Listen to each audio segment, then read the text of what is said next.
Nabi Muhammad SAW yang mulia. Jadi salah satu sahabat senior hobinya tuh melihat Nabi, ada di samping Nabi dan membersamai dakwahnya Nabi Muhammad SAW. Hadirin sekalian yang dirahmati Allah, kali ini kita mau sama belajar supaya hidup kita tetap bahagia. Walaupun hadirin harus tahu rumusnya dulu ya jemaah. Tidak ada hidup yang terus bahagia. Ini buat status updatean status hari Ahad. Udah siap?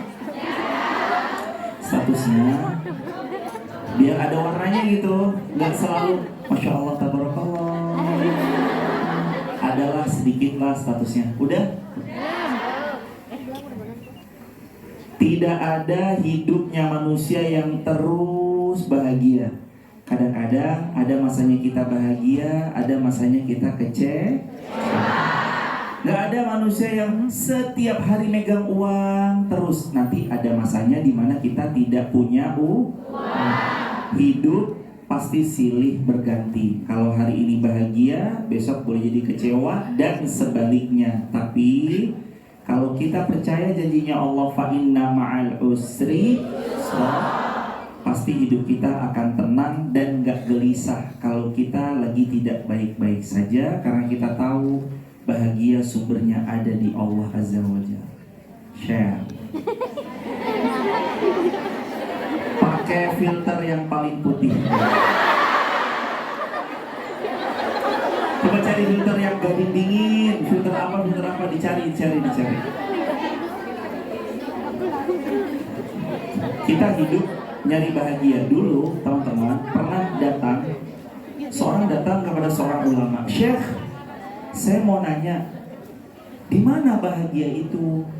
Tanya seseorang di sebuah majelis sama seorang ulama. Terus syekhnya bilang gini, bahagia itu hinggap dan bersemayam di hati yang penuh rasa syukur. Saya cuma jawab gitu aja.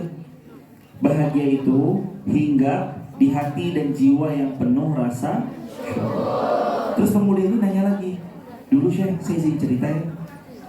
Sebelum saya nikah, saya punya satu inceran seorang wanita yang saya ingin dia jadi istri saya. Kata laki-laki, sebelum saya nikahin beliau tuh beliau wanita paling cantik di dunia. Nggak ada wanita yang lebih cantik selain beliau. Tapi kok setelah menikah kayaknya berbeda. Dulu yang paling cantik jadi yang biasa-biasa aja. Apalagi setelah 10 dan 20 tahun saya menikah dengannya, saya melihat, wahai Syekh, banyak perempuan di luar sana lebih cantik daripada istri saya. Kenapa ini Syekh? Akhirnya seorang ulama bilang, sesungguhnya istrimu bukan tidak cantik, tapi engkau yang tidak bisa menundukkan pandangan matamu. Kalau, kata Syekhnya gini, kalau kamu menikahi semua perempuan yang ada di muka bumi, nanti kamu akan menyaksikan hewan atau binatang di luar sana lebih cantik dari semua perempuan yang kamu nikahi. Kuncinya ada pada saat kita menundukkan pandangan. Itu kata seorang syekh sambil menimpali tentang rasa syukur.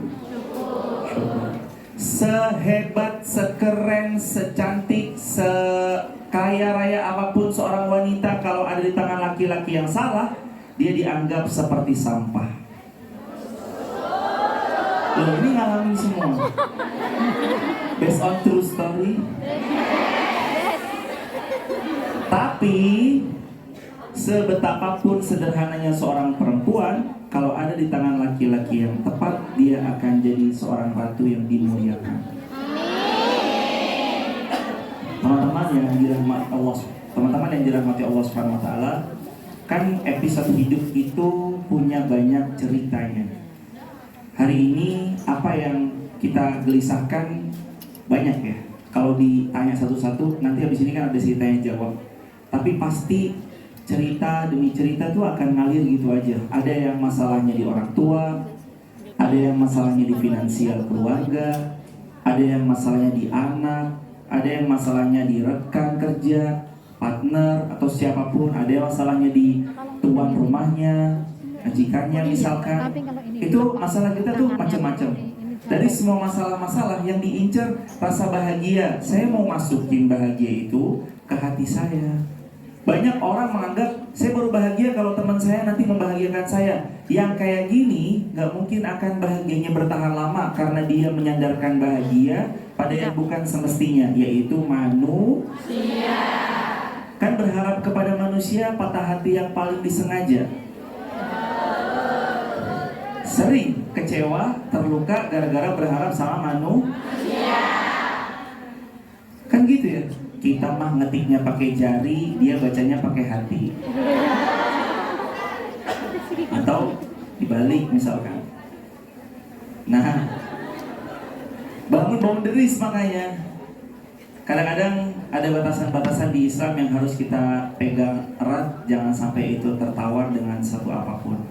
Terus bahagia itu adanya di mana? Bahagia ada di hati yang penuh rasa syukur.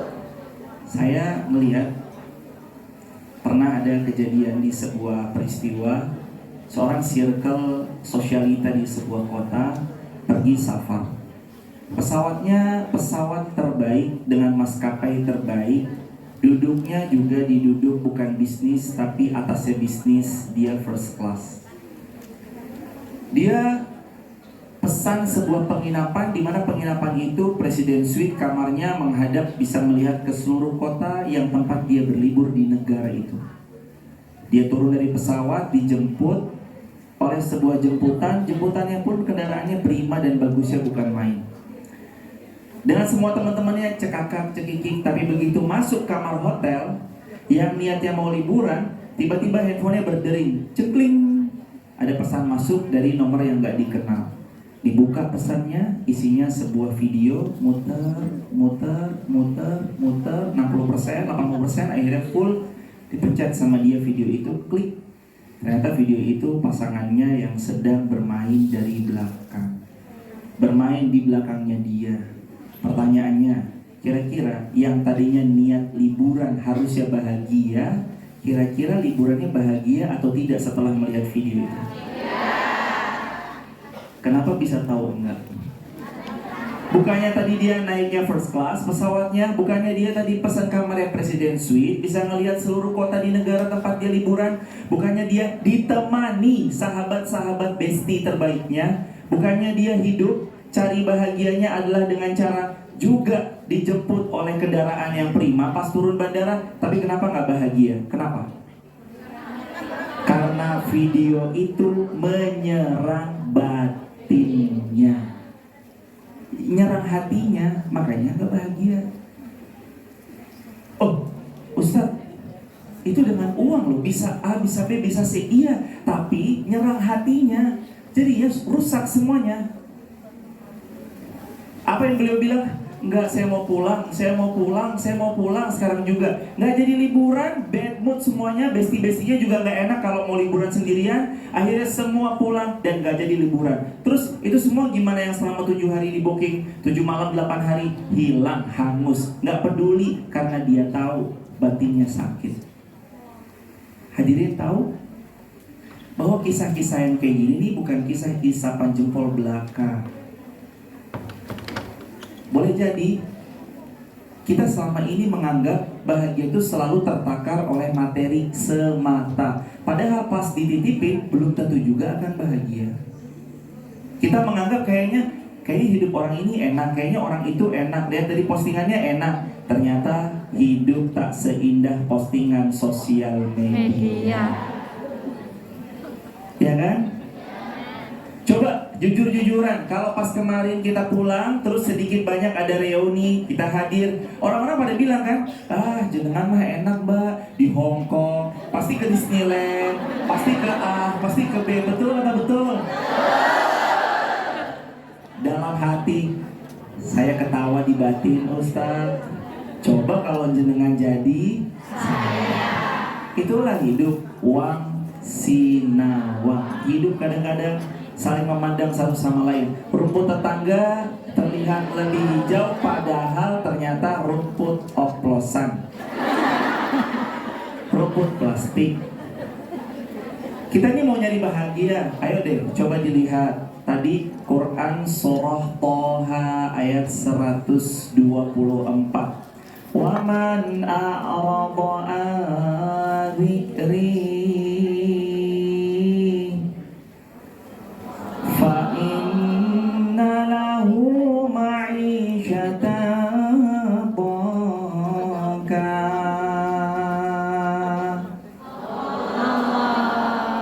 Kenapa nih hidup kita ma'isyatan dhanka?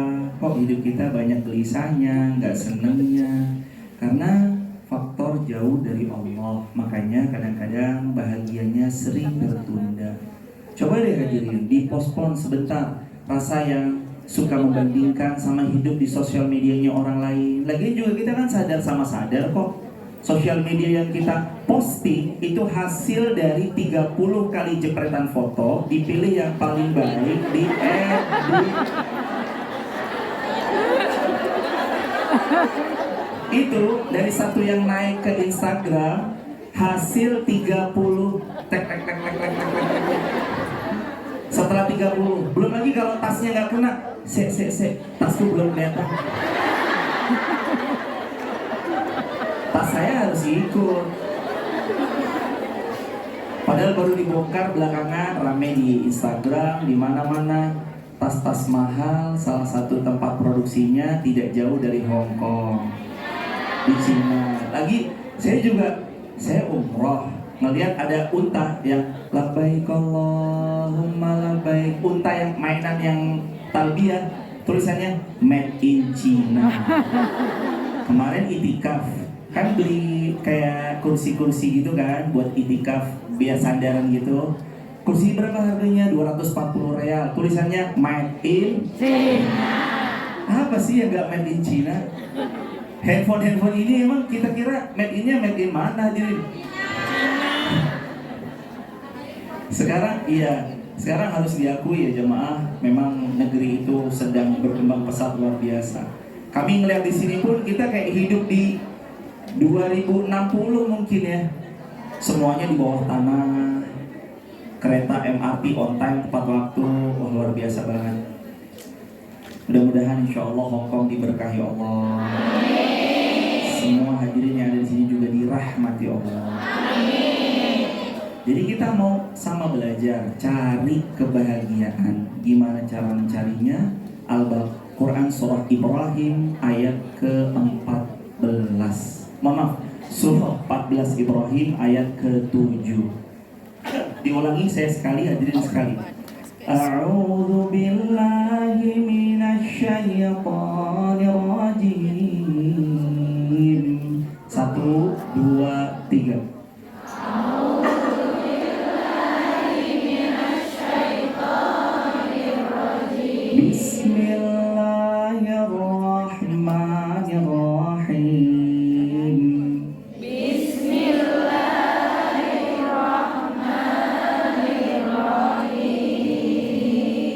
Ayat 7 sudah ketemu ya, pelan-pelan. La in syakartum la azidannakum wa la in kafartum inna adzabi lasyadid.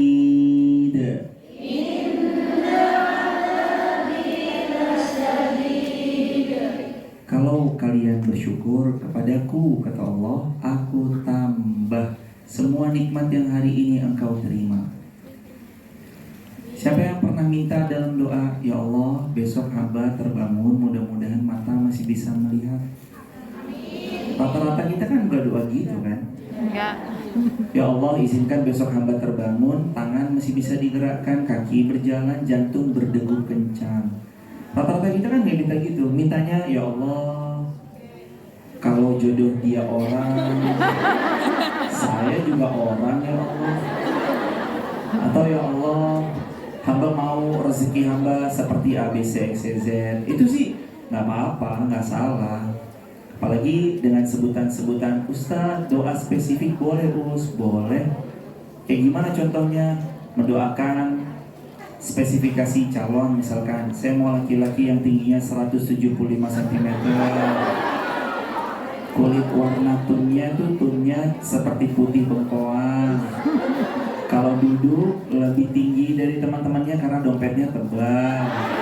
Ya kayak gitu, dia rinci itu boleh, tapi ada tapinya nih. Kalaupun laki-laki itu ada, kita mau sama dia, dia mau nggak sama kita? Itu yang jadi pertanyaan. Balik lagi di jamaah, rasa syukur itu babnya tuh banyak. Kita tuh miss di rasa syukurnya. Kita nggak ada rasa syukurnya. Padahal kunci bahagia akan datang. Nomor 1, bersyukur. Coba diulang, 1, 2, 3. Syukur tuh kunci nikmat nanti didatangkan sama Allah lebih banyak. La in syakartum la azidan. Kalau mau ditambah, syukur dulu deh. Syukur gak harus sama sesuatu yang besar. Dari hal-hal sepele, kecil, ketemu orang bilang makasih. Kalau dalam bahasa Hongkong terima kasih apa? Toce, toce sai, atau apa segala macam kayak gitu. Itu hal-hal sederhana. Dan terima kasih itu punya konsep terima lalu kasih. Berarti makin banyak terima harus makin banyak kasih. Terima kasih. Terima kasih. Nggak ada loh jemaah orang yang makin banyak memberi, bersedekah, masuk headline news, si fulana miskin karena sodakoh. Nggak ada. Rata-rata justru malah sesuai apa yang Nabi bilang, sedekah pangkal kaya. Nabi pernah bilang, mana kosot malun min sodakotin bal yazdad. Harta yang kamu keluarin gak akan berkurang tapi makin nambah. Kitanya aja yang kadang-kadang ngerasa kayaknya kurang, padahal enggak, padahal nambah. Waktu zaman Nabi ada seorang 3, 1 botak, 2 penyakitnya lepra, 3 buta. Botak, penyakitnya lepra, botak, penyakit lepra sama buta, 3. Terus 3-tiganya ini diuji. Dalam sekian waktu semuanya sabar menerima ujian. Yang pertama botak, yang kedua anak muda, yang kedua penyakit lepra, yang ketiga matanya buta. Sampai satu ketika Nabi cerita, malaikat datang sama 3 pemuda ini, lalu mengabulkan permintaannya pemuda ini, apapun yang dia minta. Yang botak pertama bilang gini, Fulan mas, saya mau sembuh dari botak saya, dan setelah sembuh dari botak saya mau dikasih unta sesuai dengan apa yang Anda mau beri sama saya. Dikasih unta. Yang kedua penyakit lepra juga minta sama, saya minta sembuh dari penyakit lepra saya dan saya tolong dikasih unta. Yang ketiga juga sama, yang buta. Wahai Tuhan yang buta, apa yang Anda minta? Lalu Nabi cerita, dia minta kesembuhan dari butanya dan dia minta unta. Kama qala Nabi SAW. 3-tiganya diuji sama Allah dengan ujian berkelimpahan. Waktu diuji botak, lepra, buta, diuji sakit, bisa bersabar. Tapi pas diuji kaya harta, 2 dari mereka, si lepra dan buta matanya, congkak lagi sombong plus pongah. Ada orang datang, saya minta tolong dong. Enggak.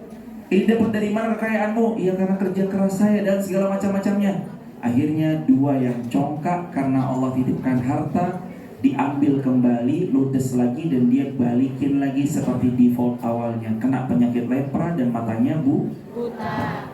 Pemuda satunya yang botak, dia dikasih sama Allah Azza wa Jalla. Iya, dulu saya ini juga seperti Anda, tapi sekarang saya bersyukur kepada Allah, semua atas karunia dan taufik dari Allah. Karena dia bersyukur, Allah tambahkan lagi, yaudah ini tetap ada padamu dan ditambah 2 kali lipat dari yang sebelumnya menjadi milikmu.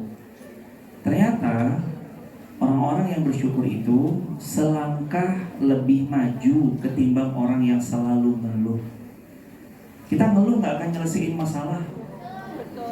Yang ada ngeluh malah tambah masalah. Apalagi kalau ngeluhnya di depan bukan sosmed, mungkin di depan teman-teman kita yang kadang-kadang Kalau kita tuh bukan lagi punya perhatian atau mungkin kalimatnya kayak, lagian kadang-kadang teman kita mungkin melihat kita ngeluh cuma bilang, "Jo, ngopo." Atau dengan kalimat-kalimat senada kan. Terus kenapa? Kalau hidupnya susah dan segala macam, ya terus gimana sih bisa bantu? Ujung-ujungnya yang bisa nolong diri kita sendiri setelah pertolongan Allah adalah diri kita. Dah, diri kita. Makanya di mana cari bahagia? Bahagia itu dekat nggak jauh, ada di dalam hati yang poin 1. Ini buat update status hari Senin besok. Sudah siap?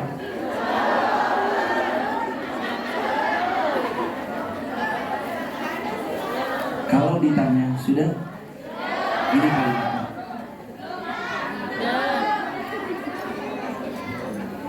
Kalau ditanya dari mana datangnya nikmat yang semakin bertambah, maka jawabannya mulai